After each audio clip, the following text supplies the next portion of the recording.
Assalamualaikum warahmatullahi wabarakatuh. Selamat pagi, selamat siang, dan selamat malam, khususnya kepada Bapak Andika Wicaksono selaku dosen mata kuliah evaluasi gizi dalam pengolahan pangan. Perkenalkan, nama saya Kurnia Perdana Pangestika dengan NIM 204566864 TP 12772. Izin untuk mempresentasikan hasil dari pekerjaan saya. Di sini saya mengambil tema vitamin dan jurnalnya berjudul Steaming and Sulfite Effects on Antioxidant Activity, Vitamin C, and Total Phenolic Content of Brassica Vegetable. Pada video ini akan dijelaskan tentang jurnal ini yang dibagi menjadi 4 bagian. Yang pertama ada Introduction, yang kedua ada Material and Method, yang ketiga ada Result and Discussion, dan yang keempat ada Conclusion. Nah, di introduction ini kita bakal kenalan dulu nih sama tanaman yang digunakan dalam penelitian ini, yaitu dengan Brassica Vegetable. Brassica adalah salah satu tanaman dari keluarga Brassicaceae. Keluarga ini juga terdiri dari 350 genera dan lebih dari 3.500 spesies yang termasuk genera Camelina, Crambe, Synapsis. Tanaman ini adalah marga tumbuhan anggota suku kubis-kubisan. Oke, next. Nah, di slide ini adalah contoh-contoh tanaman dari famili Brassicaceae yang pastinya kita sudah tidak asing lagi nih dengan beberapa di antaranya, seperti kubis, brokoli, atau sawi. Kenalan sama tanamannya udah. Sekarang kita kenalan dengan prosesnya, lebih tepatnya proses termal. Proses termal merupakan teknologi yang saat ini banyak digunakan dalam industri pangan.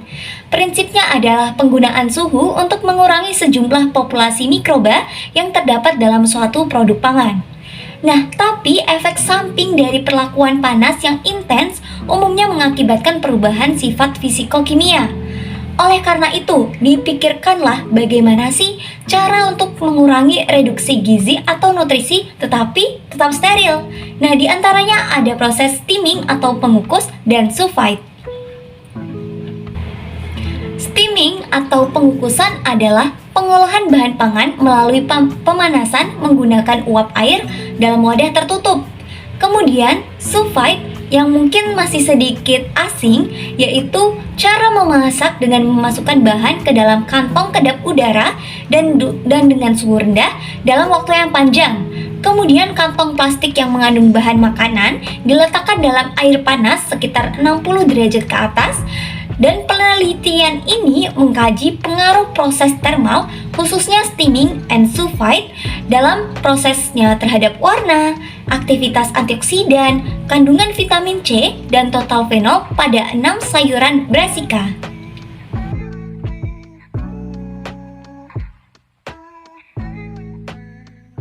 Nah, ke bagian yang selanjutnya yaitu Material and Method. Apa saja yang digunakan dan bagaimana sih caranya? Mari kita bahas. Berikut ini daftar apa yang digunakan dan bagaimana parameternya serta langkah. Yang pertama ada Chemical and Reagent. Chemical and Reagent yang digunakan adalah metanol, natrium asetat, asam sulfat, besi klorida, asam galat, asam askorbat, asam metafosfat, tris 2-karboksyetil fosfin dihidroklorida, dan natrium karbonat yang dibeli dari Jerman. Regen Volin Ciaucialto dibeli dari VWR Spanyol. Semua regen yang digunakan adalah kelas analitis. Kemudian untuk plant material collecting and processing, color determination, dan vitamin C akan dijelaskan pada slide selanjutnya. Kemudian kita lanjut yang kelima, yaitu ada determination of the total phenolic content, yaitu ekstrak yang digunakan untuk penentuan TPC ini diperoleh dengan mencampurkan 6 gram sampel segar atau yang matang dengan 20 ml metanol 70% yang diikuti dengan homogenisasi. Campuran homogen ditempatkan ke dalam penangan es yang dibiarkan diaduk pada 350 rpm selama 5 menit. Setelah periode ini, campuran disentrifugasi pada 10.000 G dan 4 derajat Celcius selama 20 menit. Larutan ekstraksi ditambahkan ke dalam ekstrak untuk mendapatkan volume air 25 mili. TPC ditentukan dengan menggunakan spektrofotometer. Dan yang keenam di sini ada antioxidant activity or FRAP assay. Uji FRAP yaitu ekstrak yang digunakan untuk penentuan TPC digunakan untuk menilai aktivitas antioksidan total. Potensi antioksidan sampel digunakan untuk setiap ekstrak menggunakan spektrofotometer dengan jenis V10S UV. Masih di bagian material and method, kita akan kenalan lagi sama varieties brassica yang digunakan, yaitu yang pertama ada Broccoli civicamellia atau Brassica oleracea varian italica. Yang kedua ada Colcapdale civipastoret atau Brassica oleracea varian capitata. Yang ketiga ada Col Lombarda civipastoret atau Brassica oleracea varian capitata F rubra L. Yang keempat ada Landrace variety rapini or Grello atau Brassica rapa L varapa. Dan yang terakhir ada Navolo Nero di Toscana atau Brassica oleracea varian acepala yang kita ketahui juga seperti black cabbage.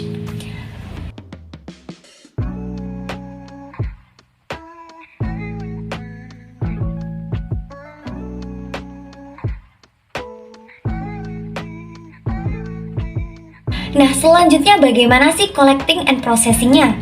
Yang pertama, sampel dibagi menjadi 9 lot masing-masing 100 gram, 3 dibiarkan tanpa perlakuan dan digunakan sebagai kontrol, 3 dikukus atau diproses secara steaming, dan 3 digunakan untuk pengolahan sulfite. Yang kedua, sampel dibilas dengan air keran selama 10 detik yang disegel vakum dalam kantong plastik yang ditutup rapat dengan polyetilena food grade. Yang ketiga, sampel disegel vakum menggunakan program vakum lunak. Yang keempat, kondisi memasak untuk mengukus dan sulfite adalah 100 derajat Celcius selama 15 menit dan 80 derajat Celcius selama 15 menit. Nah, masih di bagian material and method. Sekarang kita sudah tahu kan tadi plan material. Kemudian kita akan melihat bagaimana pengaruhnya terhadap vitamin C-nya itu sendiri dengan dilakukan pengukuran. Ekstrak yang digunakan untuk penentuan vitamin C diperoleh dengan mencampurkan 6 gram sampel segar atau matang dengan 20 ml larutan ekstraksi yang mengandung 30 gram per liter asam metafosfat dan 80 ml asam laktat dalam air kadar HPLC. Total VCC atau asam askorbat dan asam dehidroaskorbat ditentukan dalam rangkap 3 dengan kromatografi cair kinerja tinggi.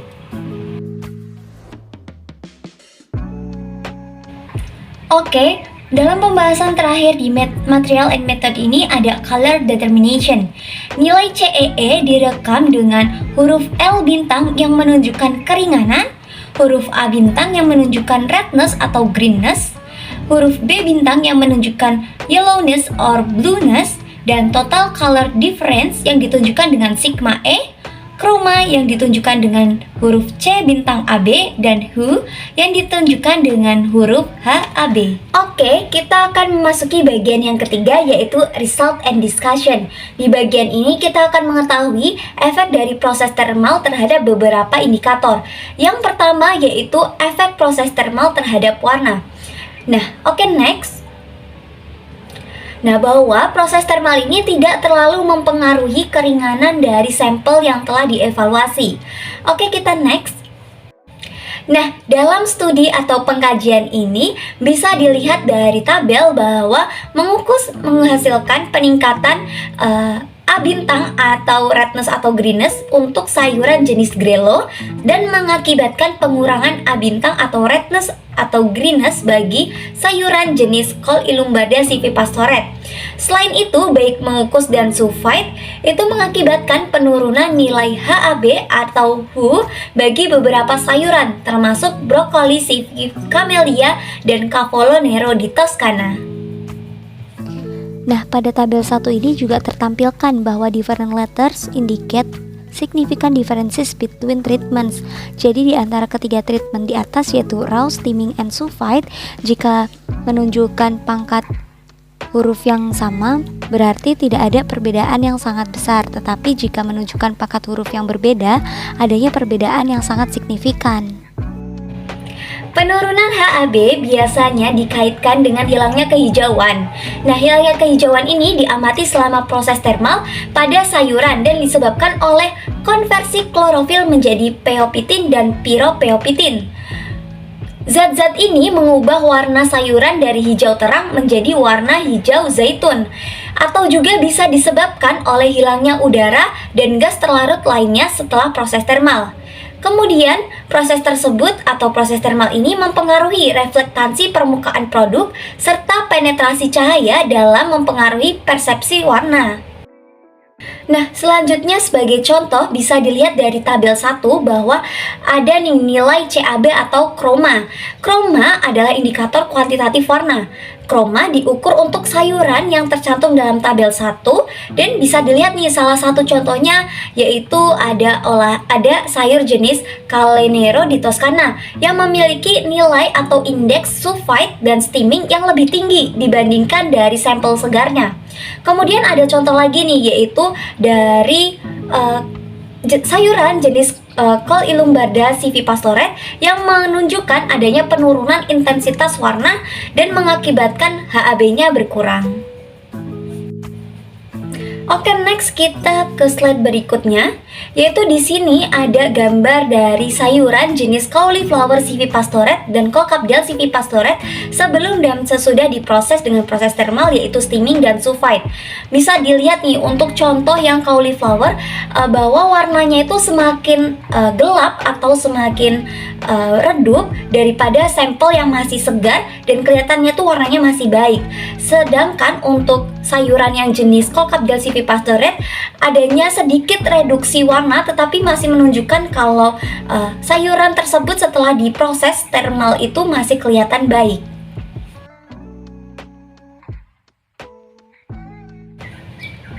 Oke, next kita ke slide berikutnya yang menunjukkan efek pemrosesan termal terhadap TPC atau total phenolic content.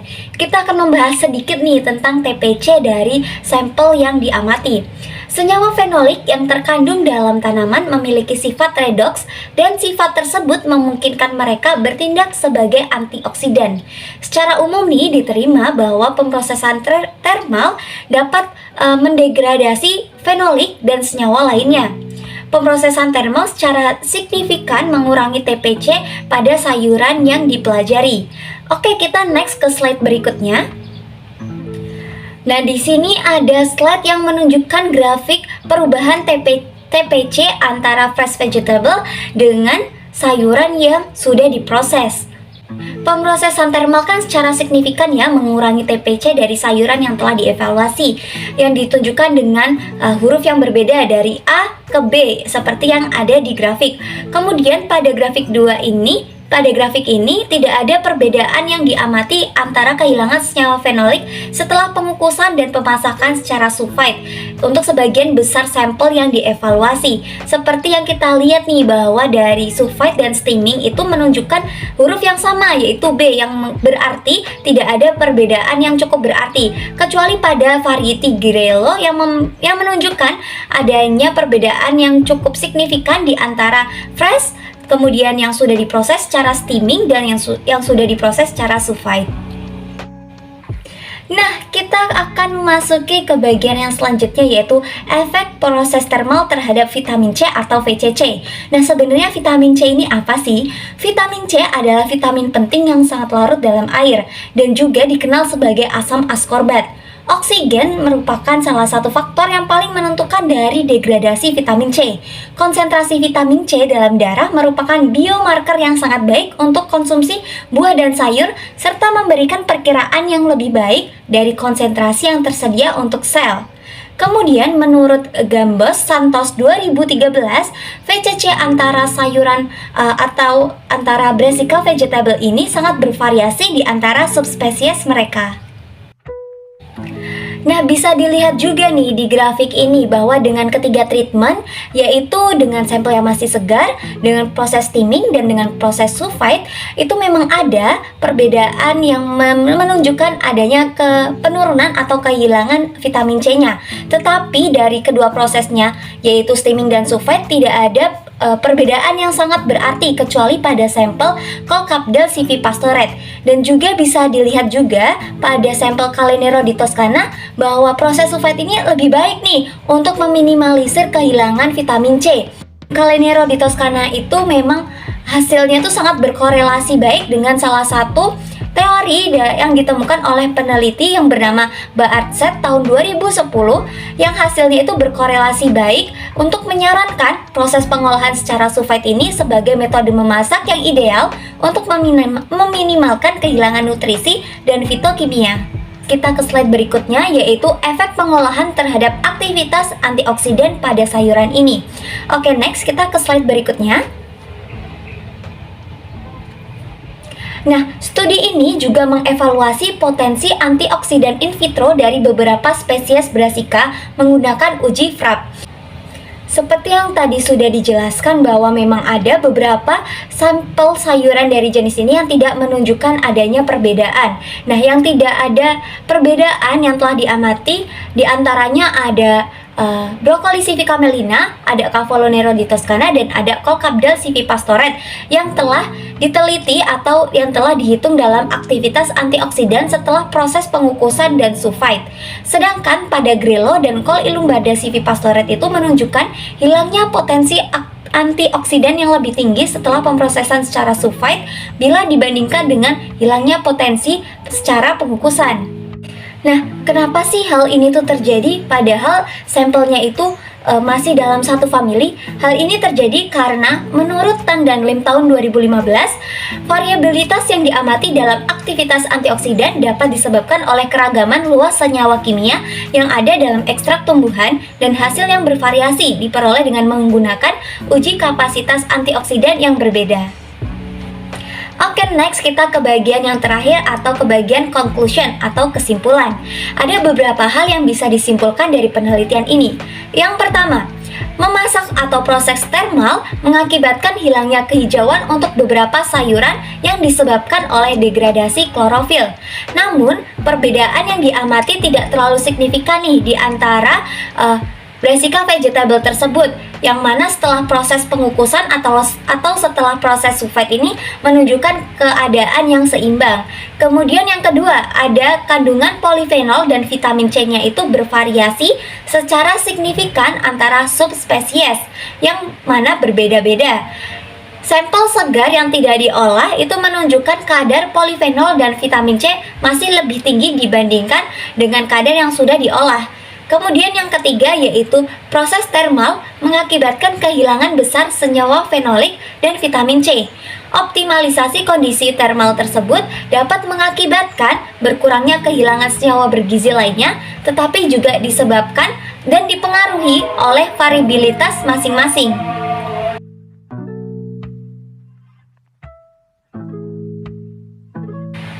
Cukup sekian presentasi yang dapat saya sampaikan. Mohon maaf apabila terdapat kekurangan dan kesalahan kata. Terima kasih juga kepada Bapak Andika dan juga teman-teman yang bersedia menonton sampai akhir. Saya akhiri. Wassalamualaikum warahmatullahi wabarakatuh.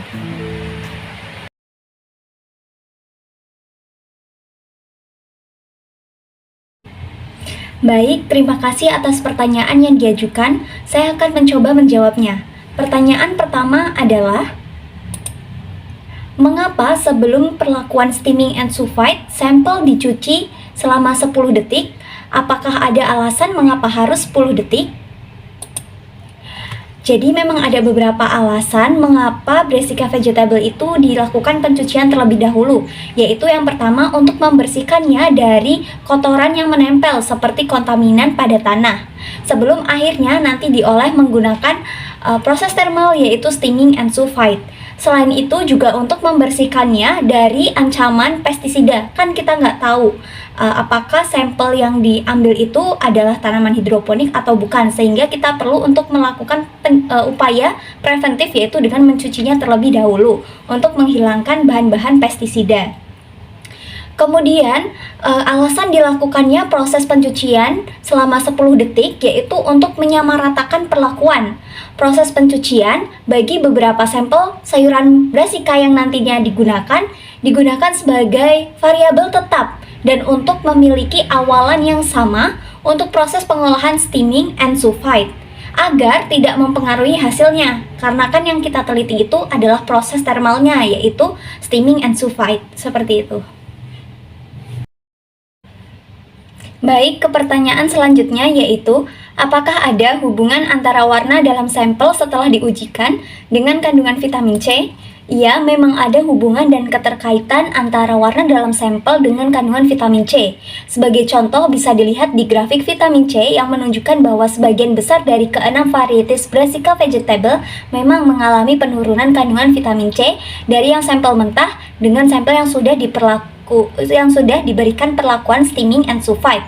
Tetapi walaupun memiliki perbedaan yaitu penurunan kandungan vitamin C dari kedua proses tersebut menunjukkan hasil yang seimbang nih, yang ditunjukkan dengan pangkat huruf yang sama, yang berarti tidak terlalu signifikan perubahannya di antara kedua proses, baik steaming dan sulfite.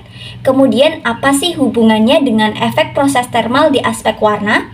Pada aspek warna bisa dilihat di tabel 1 yang A bintang yang menunjukkan kehijauan atau greenness dari sayuran tersebut, yang mana kita ketahui bahwa sayuran yang memiliki kadar warna kehijauan yang lebih tinggi merupakan salah satu ciri-ciri yang menunjukkan kandungan vitamin C yang lebih banyak pula. Jadi semakin pekat warna hijaunya, maka semakin tinggi kandungan vitamin C-nya. Berdasarkan tabel tersebut, bisa dilihat contoh dari brokoli CV camelina bahwa ada perbedaan antara penurunan sampel yang mentah dengan sampel yang sudah diproses di aspek warna. A bintang yang menunjukkan kehijauan ya, tetapi bisa juga dilihat di kedua proses tersebut menunjukkan pangkat yang sama juga nih. Berarti tidak ada perubahan yang signifikan di antara keduanya, yang dibuktikan dengan grafik vitamin C-nya juga menunjukkan pangkat yang sama juga, yaitu B yang menunjukkan tidak ada perubahan yang signifikan di antara keduanya. Kemudian yang kedua ini ada Calenero di Toscana, menunjukkan perubahan antara warna sebelum diproses dan setelah diproses, tetapi menunjukkan pangkat yang sama di antara kedua proses termal tersebut, yaitu steaming dan sulfite, yang dibuktikan juga pada grafik vitamin C yang menunjukkan hasil yang sama juga, yaitu pangkatnya B yang menunjukkan tidak ada perubahan yang signifikan. Kemudian sebagai contoh lagi pada sampel Colcapdale CV Pastoret itu menunjukkan perbedaan warna di ketiga sampel, baik yang mentah, yang sudah diproses dengan steaming dan sudah diproses dengan sulfite. Kemudian ada beberapa sampel yang dalam hal warna memiliki perbedaan besar, tetapi pada kandungan vitamin C-nya setelah diproses itu tidak mengalami perubahan. Seperti contohnya pada cauliflower CV Pastoret itu di aspek warna yaitu kehijauan atau greenness memiliki perbedaan antara proses yang pertama dan proses yang kedua. Tetapi pada kandungan vitamin C-nya dalam kedua proses tersebut tidak menunjukkan perubahan yang signifikan. Kenapa sih hal ini bisa terjadi? Hal ini bisa disebabkan karena adanya pengaruh-pengaruh lain pada proses steaming and sulfite. Misalnya lama waktunya yang diberikan untuk kedua perlakuan tersebut memang berbeda. Jadi pada intinya memang ada hubungan antara warna dalam sampel setelah diujikan dengan kandungan vitamin C. Baik, pertanyaan ketiga, kira-kira apa yang menyebabkan penurunan TPC pada varietas Grello dengan pemasakan menggunakan sulfite lebih besar dibandingkan dengan steaming? Pemasakan menggunakan sulfite lebih besar dibandingkan dengan steaming pada varietas Grello ini yang menyebabkan yaitu penurunan TPC pada varietas Grello dengan menggunakan sulfite memang lebih besar karena adanya properties lain dari Grello itu sendiri dan juga aktivitas antioksidannya lebih sensitif terhadap proses termal dengan sulfite. Gugus hidroksil dalam ekstrak tumbuhan bertanggung jawab untuk memfasilitasi penangkalan radikal bebas. Sebagai dasar, kandungan fenolik diukur dengan menggunakan reagen Volin-Keukelte di setiap ekstrak, yang mana properties tersebut memiliki kehilangan kandungan TPC yang lebih kecil di proses steaming dan memiliki retensi yang lebih besar di proses sulfite. Oke, pertanyaan selanjutnya, pertanyaan keempat. Jika kita ingin mendapatkan kandungan vitamin C yang lebih besar, apakah lebih baik jika kita mengonsumsi brassica mentah? Berdasarkan hasil penelitian dan percobaan di jurnal ini, bisa dilihat di grafik yang telah dipaparkan pada slide sebelumnya dan juga pada result and discussion, bahwa dengan proses thermal, yaitu proses steaming dan sulfite, memang mengurangi atau mengalami penurunan kandungan-kandungan seperti vitamin C, kemudian antioksidan yang lebih besar dibandingkan dengan raw material atau bahan mentahnya. Jadi jika ingin mendapatkan kandungan vitamin C yang lebih baik, dapat mengonsumsi brassica mentahnya, tetapi tetap dilakukan proses pencucian dengan air bersuhu ruang dalam keadaan mengalir untuk menghilangkan kontaminasi dari tanah serta debu serta bahan pestisida lainnya. Cukup sekian jawaban yang bisa saya jelaskan terhadap pertanyaan-pertanyaan yang telah diajukan. Terima kasih atas pertanyaannya dan juga mohon maaf apabila dalam jawaban yang telah saya sampaikan terdapat kekeliruan dan kekurangan. Terima kasih.